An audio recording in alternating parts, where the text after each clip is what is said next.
জয় শ্রীরাম। সনাতন ধর্ম কি জয়, ভারত মাতা কি জয়। পশ্চিমবঙ্গে মমতা ব্যানার্জির নেতৃত্বে তোষণের রাজনীতি এবং পশ্চিমবঙ্গ পুলিশ, কলকাতা পুলিশ, যার নাম এখন মমতা পুলিশ, তাকে একটি বিশেষ সম্প্রদায়ের জিহাদি দাঙ্গাবাজ তাদের বিরুদ্ধে ব্যবস্থা না গ্রহণ করার জন্য হাত পা বেঁধে রেখে যেভাবে একটার পর একটা হিন্দু যেখানে সংখ্যালঘু অর্থাৎ হিন্দুরা যেখানে শতাংশের বিচারে কম সংখ্যক থাকেন, সেখানে ঘরবাড়ি লুট, দোকান লুট, অগ্নিসংযোগ, শারীরিক নির্যাতন, রক্তপাত, এমনকি ধুলিয়ানে হরগোবিন্দ দাস, চন্দন দাসের নৃশংস বর্বরচিত হত্যা আপনারা দেখেছেন। মোথাবাড়ির ঘটনার পরেই আমরা পশ্চিমবাংলার সনাতনীদের কাছে, দেশপ্রেমিকদের কাছে আবেদন করেছিলাম, আজ যাহা মোথাবাড়ি, আগামীকাল তাহা আপনার বাড়ি। অনেকে ভেবেছিলেন মালদায় তো হিন্দুরা সংখ্যালঘু প্রায়, তারপরে শামশেরগঞ্জ, ধুলিয়ান দেখলেন, বললেন হ্যাঁ করে 16-18% হিন্দু থাকে, তাই হয়তো অত্যাচার হয়েছে।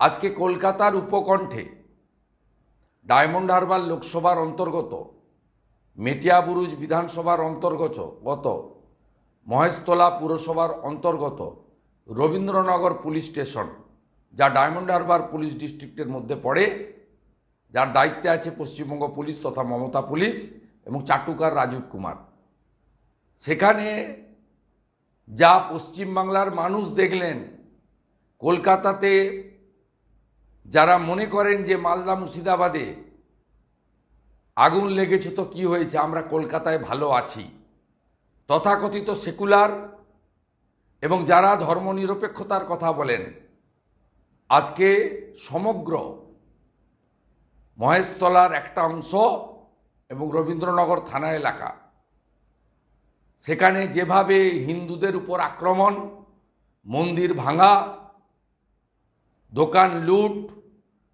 রক্তপাত, শুধু হিন্দুদের উপর নয়, যে পুলিশের হাত পা বেঁধে রাখা হয়েছে ভোট ব্যাংকের রাজনীতিতে, এই বিশেষ সম্প্রদায়ের টিকি পর্যন্ত ছোঁয়া যাবে না, তাদেরকে দিয়ে আজকে 35-40 জন পুলিশ রক্তাক্ত হয়েছেন, মহিলা পুলিশরা রক্তাক্ত হয়েছেন, একাধিক হিন্দুদের মোটরসাইকেল বা বাড়ি নয়, পুলিশেরও একাধিক গাড়ি এবং মোটরসাইকেল জ্বালিয়ে দেওয়া হয়েছে।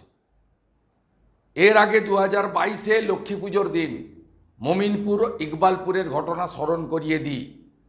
আমি কলকাতা হাইকোর্টের তৎকালীন অবসরকালীন বেঞ্চে গেছিলাম।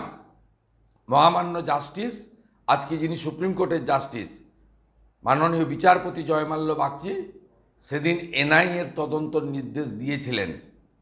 তারপর থেকে গার্ডেন রিচ, মেটিয়াবুরুজ, মমিনপুর, ইকবালপুর, যা জনাব ফিরাদ হাকিমের কথায় ডন পত্রিকার সাংবাদিককে এনে ইহা ভি এক মিনি পাকিস্তান হ্যায়, সেখানে যা দৃশ্য আপনারা দেখেছেন, আমি সকলকে একটা কথাই বলবো, আমরা বিধায়করা কাল তো বিধানসভায় প্রতিবাদ করব, আজকেও আমরা ভবানী গিয়ে প্রতিবাদ করেছি।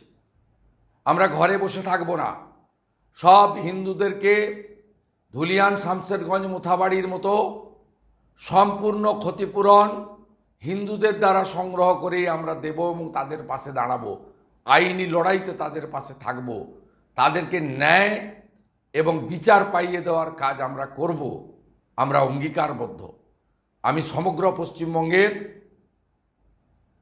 হিন্দুদের, সনাতনীদের, যারা পুজো কমিটি, রথ কমিটি, মন্দির কমিটি, রাজনৈতিক দল, সামাজিক সংগঠন, সকলকে আগামীকাল ধ্বজ হাতে নিয়ে এই ঘটনার বিরুদ্ধে শান্তিপূর্ণভাবে গোটা রাজ্য জুড়ে প্রতিবাদ করার জন্য বিনম্র আবেদন জানাই।